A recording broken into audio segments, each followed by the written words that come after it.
बिस्मिल्लाहिर्रहमानिर्रहीम। अस्सलाम वालेकुम। आज 17 जनवरी है और दिन है हफ्ते का। सुहेल आफरीदी साहब के ख़िलाफ़ एक साजिश तैयार की गई, जो साजिश नाकाम हो चुकी है और उसको सुहेल आफरीदी साहब ने ख़ुद नाकाम बनाया है। और जब उन्होंने उस साजिश को नाकाम बना दिया है तो अब एक नया प्रोपेगेंडा उनके ख़िलाफ़ किया जा रहा है। इसके अलावा 8 फरवरी की तैयारियों पर बात करेंगे और ख़ास तौर पर मंगल के दिन इमरान खान साहब की बहनें अडयाला के बाहर जाएंगी, उस पर हम बात करेंगे। इस वक्त जब मैं ये वीडियो रिकॉर्ड कर रहा हूँ तो सुहेल आफरीदी साहब जो हैं वो हरीपुर से मानसेरा की जानिब रवान दवा हैं और हर जगह के ऊपर एक ही नारा, और वो इमरान खान के नाम का नारा है, वो सुनाई दे रहा है। सुहेल आफरीदी जहाँ जहाँ जा रहे हैं तो हज़ारों लोग उनको वेलकम कह रहे हैं और ये उनका स्ट्रीट मूवमेंट की तैयारियाँ हैं। और स्ट्रीट मूवमेंट की तैयारियों में वो यही कर रहे हैं कि वो लोगों को मोटिवेट कर रहे हैं, लोगों को हौसला दे रहे हैं, मोमेंटम बना रहे हैं। और इस मोमेंटम बनाने का एक ही मकसद है कि जिस वक्त इमरान खान जेल से कॉल देते हैं या तहरीक तहफ़्फ़ुज़ पाकिस्तान कॉल देती है तो एक ही ऐलान के साथ कोशिश ये करेगी तहरीक इंसाफ के 200-250 मकामात पे सड़कों पर लोग आकर बैठ जाएं और फिर उन सड़कों को उस वक्त तक ना खोला जाए जब तक इस हुकूमत को घर नहीं भेज दिया जाता, जब तक इमरान खान रिहा नहीं हो जाते। इस बार स्ट्रेटजी चेंज है। पहले डी चौक की तरफ तमाम लोगों को बुलाया जाता था, लेकिन 2 बार देखा गया कि वो उसमें नाकामी हुई। नाकामी इसलिए हुई क्योंकि जब डी चौक की तरफ इमरान खान ने कॉल दी तो इमरान खान सोच भी नहीं सकते थे कि 26 नवंबर जैसा सानिया बर्पा कर दिया जाएगा। पाकिस्तान में कोई तसव्वुर भी नहीं कर सकता था कि पाकिस्तान में इतना बड़ा सानिया कर दिया जाएगा जो 26 नवंबर को डी चौक में हुआ। और इसलिए अब ये है कि डी चौक लोगों को बुलाने के बजाय, क्योंकि जब लोगों को डी चौक बुलाया जाता है तो पूरे पाकिस्तान से फोर्सेस को, पुलिस को, दीगर इदारों को यहाँ पे इकट्ठा कर दिया जाता है और फिर सानिया 26 नवंबर कर दिया जाता है। तो अब यह है कि लोगों को इस्लामाबाद बुलाने की बजाय लोगों को तैयार किया जा रहा है कि जब कॉल आए तो वो अपने अपने शहरों में मेन शाहराहों पर आकर बैठ जाएं, सड़कों को बंद कर दें और उस वक्त तक बंद रखें जब तक इस हुकूमत को घर ना भेज दिया जाए। और ऐसा नहीं है कि इस हुकूमत के ऊपर प्रेशर नहीं है, इस हुकूमत के ऊपर प्रेशर है। ख़ासतौर पर 8 फरवरी का बहुत प्रेशर है। इसलिए हुकूमती वज़रा बौखलाए हुए हैं और कह रहे हैं कि गद्दारी है, मुल्क दुश्मनी है। और इसलिए कोशिश की जाएगी कि 8 फरवरी से पहले टॉक्स के नाम पे कोई नई ट्रैक की बत्ती के ऊपर, ट्रैक की बत्ती के पीछे लोगों को लगाया जाए, क्योंकि 8 फरवरी रिहर्सल है। अगर 8 फरवरी को 50% भी दुकानें बंद हो जाती हैं, 50% भी सड़कों पे गाड़ियां कम हो जाती हैं, तो ये एक इंडिकेशन होगी कि लोग जो है वो इस निज़ाम से ना सिर्फ नफ़रत करते हैं, नफ़रत तो करते ही हैं, हर बंदा करता है, लेकिन वो जो भी आगे लाएमल तहरीक तहफ़्फ़ुज़ पाकिस्तान देगी उसके ऊपर भी वो अमल दरामद करने के लिए तैयार हैं। इसलिए ये निज़ाम पूरी कोशिश कर रहा है, अरबों रुपए खर्च किए जा रहे हैं कि बसंत के नाम पर लोगों को निकाला जाए और उस दिन पता नहीं क्या कुछ ये जो है वो फ्री करेंगे। लेकिन मैं इससे पहले ट्वीट भी कर चुका हूँ, दोबारा आपको बता दूँ कि इस वक्त तक जब मैं ये वीडियो रिकॉर्ड कर रहा हूँ तहरीक इंसाफ के MNAs MPS टिकट होल्डर्स के 99% MNAs MPS टिकट होल्डर सैनिटर्स जो हैं वो 8 फरवरी के ऊपर ना तो डोर टू डोर कंपेन कर रहे हैं, ना वो वीडियो पैगामात जारी कर रहे हैं, ना वो ट्वीट्स कर रहे हैं। और उसकी वजह आप सबको समझ आ जानी चाहिए कि उसकी वजूहात क्या है, किसने इनको कहा है कि 8 फरवरी के ऊपर तुमने बात नहीं करनी और ये 8 फरवरी के ऊपर बात नहीं कर रहे। कल अली हमजा साहबा का एक लेटर मेरी नज़र से गुजरा जो उन्होंने अपनी तमाम तंजीमात को लिखा है कि फौरी तौर पर जो 8 फरवरी के हवाले से अपना प्लान है वो शेयर करें। लेकिन इस वक्त तक हमें 99% तहरीक इंसाफ के MNAs MPS टिकट होल्डर्स, तंजीमी ओहदेदारान वो कोई डोर टू डोर कंपेन करते हुए नज़र नहीं आ रहे। और इससे बड़ी जो मसला है वो क्या है, इससे बड़ा मसला ये है कि तहरीक इंसाफ के का जो सोशल मीडिया है वो भी अपने MNAs MPS टिकट होल्डर से उस तरह से बाय नेम नहीं पूछ रहा कि भाई आप नज़र नहीं आ रहे, आप नज़र नहीं आ रहे, आप नज़र नहीं आ रहे। तो इस वजह से मज़े लगे हुए MNAs MPS टिकट होल्डर्स के जिनके नाम सोशल मीडिया पे नहीं आते कि ना उनका कोई नाम ले रहा है, ना उनको कोई एक्सपोज कर रहा है और वो कुछ भी नहीं कर रहे। तो इसलिए इस बात के खदशात मौजूद हैं, ख़तरात मौजूद हैं कि 8 फरवरी की कॉल तहरीक इंसाफ की अपने MNAs MPS टिकट होल्डर्स मरकज़ी तंजीम की वजह से ही नाकाम हो जाए। ज़रा मुझे दिखा दें कि सलमान रंगनाजा साहब ने 8 फरवरी के हवाले से अब तक कितनी मीटिंग्स की हैं, PTI की पॉलिटिकल कमेटी की अब तक 8 फरवरी के हवाले से कितनी मीटिंग्स हुई हैं। और बाकी एक और मौजू के ऊपर, मंगल के ऊपर ज़रा लास्ट में बात करते हैं। देखें, सुहेल आफरीदी साहब के खिलाफ साजिश तैयार की गई कि क्योंकि तीरा उनका इलाका है। 78 साल में हमें इतना नहीं बताया गया था कि तीरा कितना ख़तरनाक इलाका है जितना हमें सुहेल आफरीदी के वज़ीर आला खैबर पख्तूनख्वा बनने के बाद से बताया गया कि जनाब पाकिस्तान में तमाम बुराइयों की जड़ जो है वो वादी तीरा है। पाकिस्तान में जितनी मंशियात, क्या दुनिया में जितनी मंशियात जाती है वो वादी तीरा से जाती है। पूरे पाकिस्तान में जो दहशत गर्दी का सबसे बड़ा मरकज़ है वो तीरा है और सबसे ज़्यादा जो ख़राब हालात हैं वो तीरा में है। यानी तमाम बुराइयाँ जो है ना वो तीरा में निकल आईं जब इमरान खान ने एक लोअर मिडिल क्लास से तल्लुक़ रखने वाले अपने एक नौजवान खिलाड़ी को वज़ीर आला बना दिया, नामज़द कर दिया। उसके बाद तीरा के ऊपर काम शुरू हो गया। सोहेल आफरीदी खुल के सामने आए, उन्होंने कहा कि मैं ऑपरेशन की मुखालफत करता हूँ, ऑपरेशन नहीं होने दूंगा। तो फिर सोहेल आफरीदी को कहा गया कि तुम्हारी ऐसी की तैसी, हम तुम्हें बताते हैं कि तुम कैसे नहीं ऑपरेशन होने दोगे। और फिर सोहेल आफरीदी को माइनस किया गया और बराह रास्त वहाँ के जो मिशरान हैं, वहाँ के मिशरान तो सारे नहीं, बहरहाल मुख्तलिफ जो कौमें हैं उनके जो नुमाइंदे हैं उनकी कमेटी बनी और उस कमेटी के साथ बराह रास्त एक मुआहदा किया गया ऑपरेशन के लिए कि आप लोग यहाँ से निकलें और हमने यहाँ पे ऑपरेशन करना है। और फिर क्या हुआ कि लोगों ने, ज़ाहिर है 50% लोग रजामंदी से उन्होंने निकलने का फ़ैसला कर लिया, 50% को ज़बरदस्ती निकालना शुरू कर दिया गया। और जब उनको निकालना शुरू कर दिया गया तो रास्ते में प्रोसेस को स्लो कर दिया गया, सड़कों पर लंबी लंबी लाइनें लग गई, माइनस जो है वो टेम्परेचर में लोग सड़कों के ऊपर थे, उनको प्रॉपर खाना नहीं मिल रहा था उनको, यानी सोहेल आफरीदी कहते हैं कि जानबूझ के उनको जलील किया गया, उनको मुश्किलात से दो चार किया गया। और साथ ही कुछ टाउट्स वहाँ पे भेज दिए गए जिन्होंने ये कहना शुरू कर दिया कि जी देखें ना, ये सोहेल आफरीदी की मर्ज़ी से ये ऑपरेशन हो रहा है। और उसकी दलील उन्होंने ये बताई कि 4 अरब रुपया सूबाई हुकूमत ने जारी किया है। तो उस पर फिर ज़ाहिर है सोहेल आफरीदी के ख़िलाफ़ एक मामला शुरू हो गया। सोहेल आफरीदी, मैं आपको एक खबर दे देता हूँ, सोहेल आफरीदी आज से यानी जिस दिन वो कराची से वापस आए थे ना 3 दिन का विजिट कंप्लीट करके, उससे नेक्स्ट डे सोहेल आफरीदी जो है, मेरा ख्याल है ये मंगल का दिन था शायद, मंगल के दिन जो है वो सोहेल आफरीदी जाना चाहते थे वादी तीरा, लेकिन उनके अपने जो लोग हैं, जो 40-50 लोग तीरा के जो उनकी टीम के हैं, उनके करीबी लोग हैं, वो सारे आके और सीएम हाउस में उन्होंने आके और उनके सामने धरना दे दिया और उन्होंने कहा कि हम आपको किसी सूरत तीरा नहीं जाने देंगे। हालांकि सोहेल आफरीदी अपनी सिक्योरिटी मूव कर चुके थे और हेली के ज़रिए उन्होंने वादी तीरा जाना था। तो उन्होंने कहा कि 2 चीज़ें उन्होंने बताई। एक, सोहेल आफरीदी को ये कहा कि खुदा न खास्ता आपके साथ वहाँ पे कोई वाक़या हो सकता है और दहशतगर्दी का वाक़या हो सकता है और आप मत जाएं। और दूसरा, सोहेल आफरीदी को कहा गया कि वहाँ पे कुछ टाउट्स छोड़े गए हैं जो आपसे बदतमीज़ी करेंगे और वो उस बदतमीज़ी की वीडियो बनाई जाएगी और आपके ख़िलाफ़ प्रोपेगेंडा किया जाएगा। खैर, सोहेल आफरीदी जो है उन्होंने बहुत कायल करने की कोशिश की उन 50-60 जो उनके लोग आए हुए थे, लेकिन कायल ना हुए। एंड में उन्होंने वोटिंग कराई तो अक्सरियत लोगों ने कहा कि आपको वादी तीरा नहीं जाना चाहिए। उसके बाद सोहेल आफरीदी चले गए कराची गए, क्योंकि कारकुन जो रैली में आया था उसकी डेथ हो गई थी, उसके घर ताज़ियत के लिए चले गए।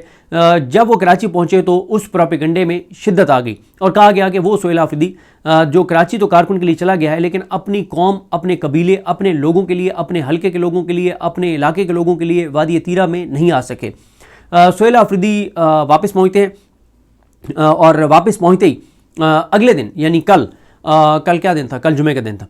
सोहेल आफरीदी जो है वो पहले उन्होंने हेली के ज़रिए जाना था, लेकिन मौसम ख़राब था और फिर सोहेल आफरीदी ने बाय रोड जाने का फ़ैसला किया। उनको बहुत थ्रेट्स थे, उनको रोका गया, लेकिन उसके बावजूद सोहेल आफरीदी बाय रोड रवाना हुए, वादी तीरा गए, अपने लोगों से मिले और उन्होंने जाके लोगों में, अपने लोगों में खड़े होकर उन्होंने 4-5 चीज़ों को, 4-5 साजिशें नाकाम बना दी हैं। एक तो उन्होंने अपने लोगों को कैटेगोरिकल जाके उनके सामने खड़े होकर उनको कहा है कि मैं इस ऑपरेशन की मुखालफत करता हूँ, मैं इस ऑपरेशन का मुखालिफ हूँ, मैं ऑन बोर्ड नहीं हूँ, मेरी मंजूरी ऑन बोर्ड नहीं है, मेरे सूबाई इदारों की मंजूरी ऑन बोर्ड नहीं है और ये जो मैंने 4 अरब रुपया जारी किया है वो सिर्फ आपके लिए जारी किया है कि आपको, क्योंकि डिस्प्लेस किया जा रहा है, आपको यहाँ से निकाला जा रहा है, तो मैं आपकी खातिर ये 4 अरब जारी किया है ताकि आपको रिहाइश का कोई मसला ना हो, आपको खाने पीने का कोई मसला ना हो, आपको ट्रांसपोर्टेशन का कोई मसला ना हो, आपके रोज़गार का कोई मसला ना हो, मैंने आपकी खातिर 4 अरब रुपया जारी किया है। तो पहला, उन्होंने इस प्रोपेगेंडे को निगेट कर दिया कि वो इस ऑपरेशन के हामी हैं। दूसरा, उन्होंने 4 अरब की वजाहत दे दी लोगों को। तीसरा, उन्होंने जाकर दिखा दिया कि वो बिल्कुल नहीं डरते, उनको जितने मर्जी थ्रेट्स दिए जाएं वो नहीं डरते, वो बहादुर हैं, वो दलेर हैं, वो मजबूत आसाब के मालिक हैं। और फिर चौथा, उन्होंने जाके जब वो गए तो वो जो प्रोसेस डिले के नाम पे लोगों की तजलील की जा रही थी, उस प्रोसेस को उन्होंने तेज़ करवाया।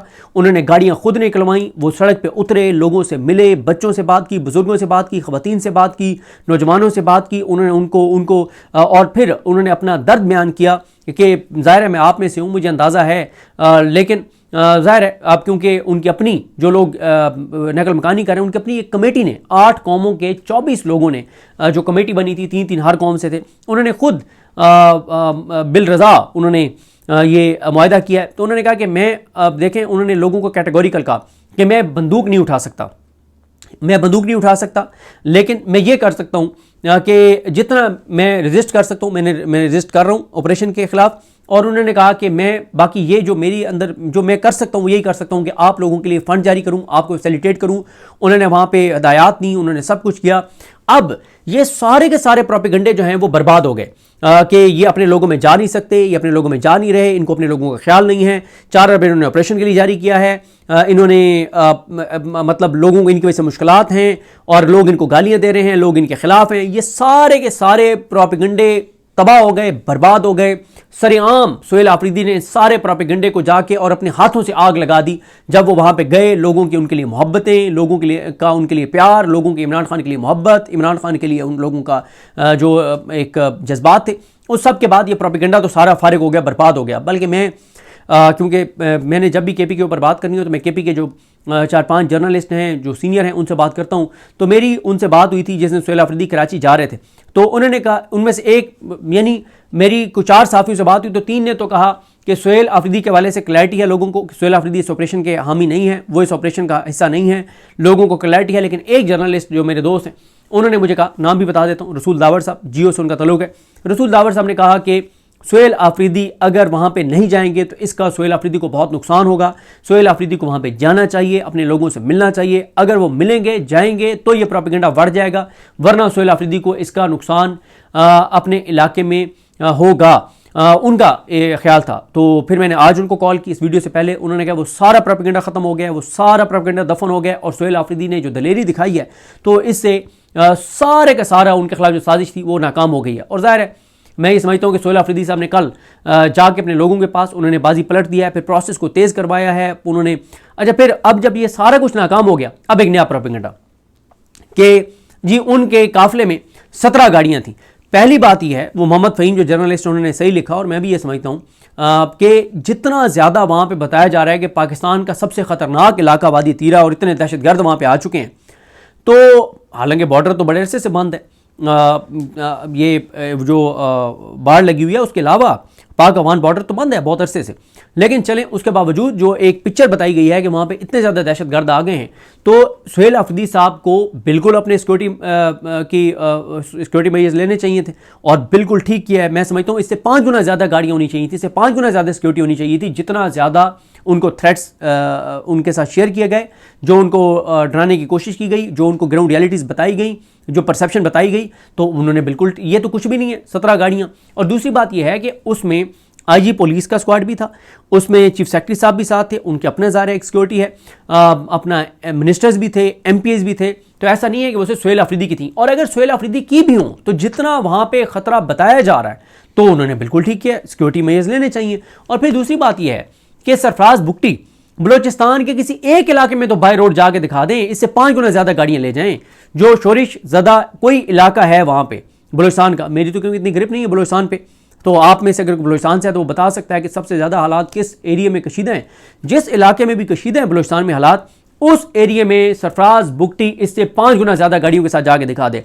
अभी नूर काकड़ ने एक ट्वीट किया हुआ था, मैंने उसको को ट्वीट करके और साथ रीपोस्ट भी मैंने किया है, जिसमें उन्होंने एक काफिला दिखाया हुआ है कि बलोचिस्तान के एक वजीर का काफिला इससे कई गुना ज़्यादा बड़ा था, कितनी गाड़ियाँ थी। तो ये तो सोहेल आफरीदी है भाई, सूबे का सरबराह है, जिसका थ्रेट अलर्ट्स जारी किए जाते हैं, जिसको बताया जाता है कि तुम्हारे ऊपर हमला हो नहीं सकता, होगा। तो उन्होंने बिल्कुल ठीक किया है। तो अब वो उस एक वीडियो को लेकर प्रोपेगेंडा किया जा रहा है। लेकिन देखें, जो बंदा नेक नियत हो ना, जो अपने लोगों के साथ मुखलिस हो, तो वो फिर उसके खिलाफ ये प्रोपेगेंडे ये वो सारा कुछ कोई काम नहीं करते। अब जाहिर है उन्होंने जाके और जिस तरह से इस सारे के सारे अपने खिलाफ बनाए गए बयानिए और प्रोपेगेंडे को कुचला है, तो उसके बाद अब जाहिर है कांपे टांग रही हैं। तो अब ले दे के अब ये एक वीडियो हाथ आई है। बाकी आपने कल एक बच्चे की वीडियो देखी होगी, एक बच्चा जो है वो कह रहा है कि हमारे पास एक सुहेली तो है और ये उसको भी मार देंगे। अल्लाह ना करे, अल्लाह ना करे, अल्लाह ना करे। अल्लाह ताला सोहेल आफरीदी साहब को लंबी ज़िंदगी दे, अल्लाह ताला उनकी हिफाजत करे। वो केपी के लोगों की उम्मीद है, वो कबायली इलाकों के लोगों की उम्मीद है। वो ज़ाहिर अपने सूबे की जंग लड़ रहे हैं, अपने लोगों के हकूक़ की जंग लड़ रहे हैं, अपने लोगों की और उनकी खुशहाल ज़िंदगी की जंग लड़ रहे हैं, वो केपी के अमन के लिए जंग लड़ रहे हैं। तो अल्लाह ताला उनकी बहरहाल हिफाजत करे, हम तो ये दुआ कर सकते हैं। इसके अलावा सोहेल आफरीदी साहब ने एक हॉटलाइन कायम कर दी है कि अगर किसी को वहाँ से नकल मकानी करने वालों को कोई मसला है वो उसके हॉटलाइन पे कॉल कर सकते हैं। उन्होंने 24 घंटे के लिए जो लोग हैं उनके लिए अपने नुमाइंदे मुकर्रर कर दिए, कोऑर्डिनेटर मुकर्रर कर दिए हैं। साथ उन्होंने कहा है कि डेली मुझे रिपोर्ट दी जाएगी और वो जैसे उतरे गाड़ियों से लोगों को जाके गाड़ियों में मिले, लोगों से उनका हाल अहवाल पूछा, उनकी मुश्किलात पूछी, वहीं खड़े होकर उस प्रोसेस को तेज़ करवाया। तो उन्होंने इस सारे प्रोपेगेंडे को कुचल दिया है। देखें सुहेल आफरीदी जिस तरह तीरा के रास्तों में जाके और गाड़ियों से उतर के लोगों से मिले हैं, ऐसे तो सरफराज बुगटी क्वेटा में नहीं निकल सकते, ऐसे मरियम नवाज लाहौर अपने और अपने वालिद के हल्के में नहीं निकल सकती, ऐसे मुराद अली शाह अपने कराची में नहीं निकल सकते, तो ऐसे एजेके में जिसको प्राइम मिनिस्टर बनाया हुआ है वो नहीं निकल सकता एजेके में कहीं, ऐसे तो जीबी में ये निगरान काबीना और ये सारे ये जीबी में नहीं निकल सकते। जिस तरह से सुहेल आफरीदी उस इलाके में जाके निकला है जिस इलाके में बताया जा रहा है कि पाकिस्तान का सबसे ज़्यादा इस वक्त खतरनाक इलाका जिसको बताया जा रहा है। तो बहरहाल सुहेल आफरीदी साहब ने इस प्रोपेगेंडे को कुचला है। लास्ट में एक और चीज़ पे बात कर लें, इमरान खान साहब से 2 दिसंबर से इमरान खान साहब के साथ मुलाकात बहनों की नहीं करवाई गई। इमरान खान की रिहाई तो बहुत दूर की बात रह गई है, उनकी कैद तन्हाई ख़त्म करवाना तो बहुत दूर की बात रह गई है। 2 दिसंबर से इमरान खान साहब की अपनी बहनों से मुलाकात नहीं हो सकी। अब एक ऐसे टाइम के ऊपर जब इमरान खान साहब की अपनी बहनों से मुलाकात नहीं हो रही और 2 दिसंबर से नहीं हो रही, तो अब कमिंग ट्यूसडे को फिर इमरान खान साहब की बहनें जाएंगी। लेकिन आज सैटरडे गुजर गया है, तहरीक इंसाफ की पॉलिटिकल कमेटी ने, तहरीक इंसाफ के सेक्रेटरी जनरल सलमान अकरम राजा साहब ने एक भी मीटिंग इस चीज़ पे नहीं बुलाई कि इमरान खान को कैद तन्हाई का शिकार कर दिया गया है, उनको मेंटली टॉर्चर किया जा रहा है, उनकी बहनों से मुलाकात नहीं करवाई जा रही। तो पार्टी की हिकमत अमली क्या है, पार्टी का लाएअमल क्या है?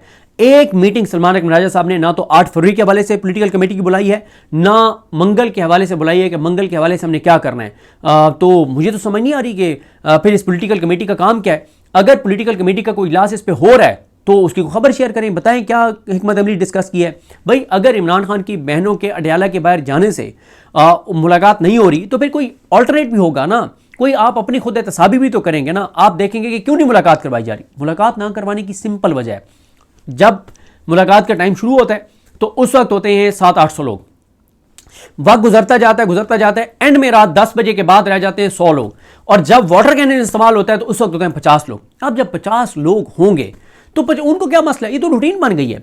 ये इमरान खान की कैद, इमरान खान की कैद तन्हाई और अडयाला के बाहर उनकी बहनों का जाना और उनसे मुलाकात ना करवाना, ये अब न्यू नॉर्मल है। और इसको न्यू नॉर्मल किसने बनाया? तहरीक इंसाफ ने खुद बनाया। कोई ऑल्टरनेट इनके पास नहीं है।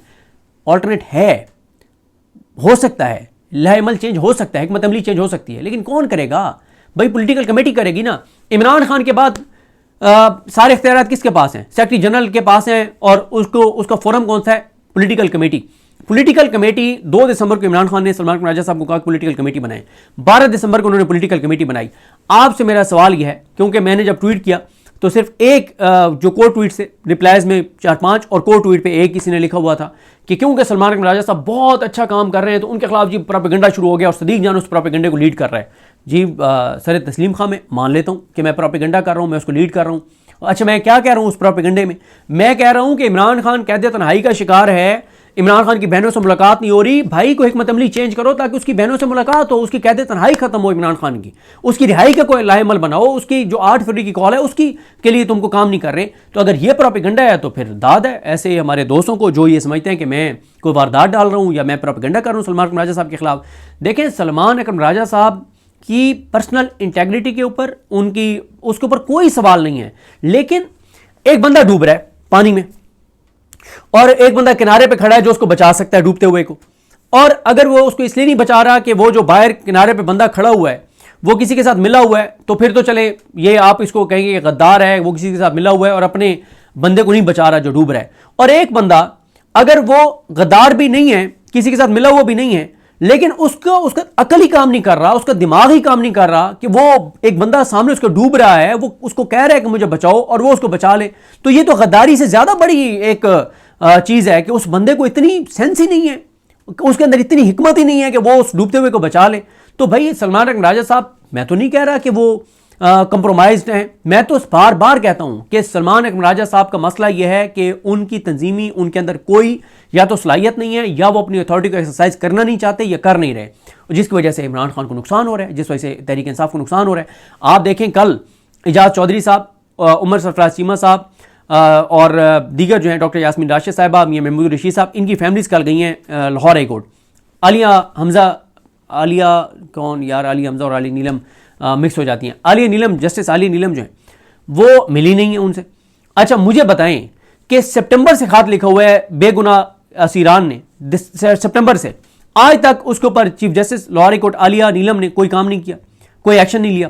कल फैमिलीज को जाना पड़ा है। उनके साथ कितने वकला लीडर थे, उनके साथ आईएलएफ के कितने लीडर थे, आईएलएफ के कितने लोग थे। फिर एक और चीज़ मुझे याद आ गई है, ये जो आज फिर लोटे बने ये पंजाब बार कौंसिल के इलेक्शन में जिन्होंने, जो पीटीआई के नामजद, आईएलएफ के नामजद जो थे, जिनको आईएलएफ ने, जिनको इंतजार हुसैन पंजोता ने नामजद किया था, जिनको इंतजार हुसैन पंजोता ने नामजद किया था, वो लोटे बन गए हैं पहले पाकिस्तान बार कौंसिल के इलेक्शन में और अब यहाँ पे आज पंजाब बार कौंसिल के इलेक्शन में। मुझे सिर्फ इतना दिखा दें कि इंतजार हुसैन पंजोता साहब ने एक एक का नाम, उनका इलाका, उनकी तस्वीर ट्वीट की हो कि ये लोटे बन गए। नहीं की। इंतजार हुसैन पंजोता बताएं ना कि किसने रिकमेंड किया था उन लोटों को, हर एक को किसी ने रिकमेंड किया होगा ना। देखें, जिम्मेदारी फिक्स होनी चाहिए।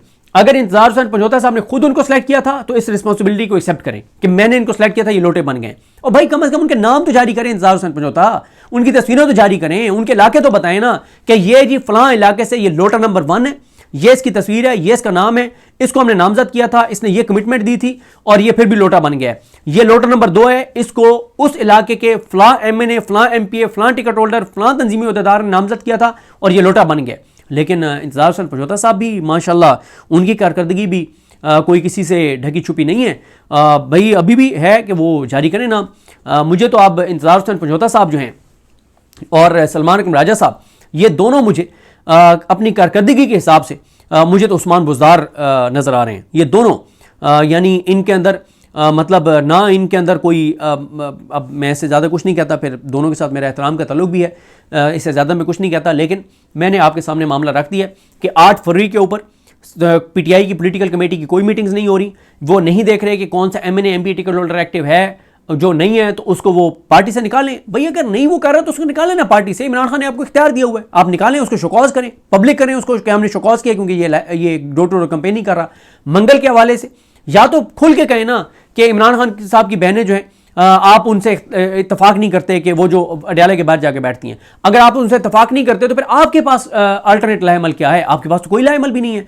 अब अगर इमरान खान की बहनें भी वहां ना जाएं तो इमरान खान की कैद तन्हाई और उनकी तो कैद को नॉर्मलाइज पहले ही आपने कर दिया हुआ है। अगर बहनें भी ना जाए तो फिर बात ही खत्म हो गई है। आज पीटीआई अगर जिंदा है तो वो पीटीआई के सोशल मीडिया की वजह से जिंदा है और उनकी बहनें जो हर मंगल को अडयाले के बाहर जाती हैं और रजिस्ट करती हैं उसकी वजह से, या आप जो सुहेल आफरीदी डोर टू जो स्ट्रीट मूवमेंट कर रहे हैं, वरना पीछे क्या है पीटीआई का? कुछ भी नहीं है। तो बहरहाल तहरीक तहफ़्फ़ुज़ पाकिस्तान वाले भी सिंध में हैं, उन पर भी बात करेंगे क्या आज उन्होंने एक्टिविटीज़ की हैं और ये चीज़ें नेक्स्ट वीडियो में बात करेंगे। मुझे अपनी दुआ में याद रखें। अल्लाह हम सब का हामी नासरो। अल्लाह हाफ़िज़।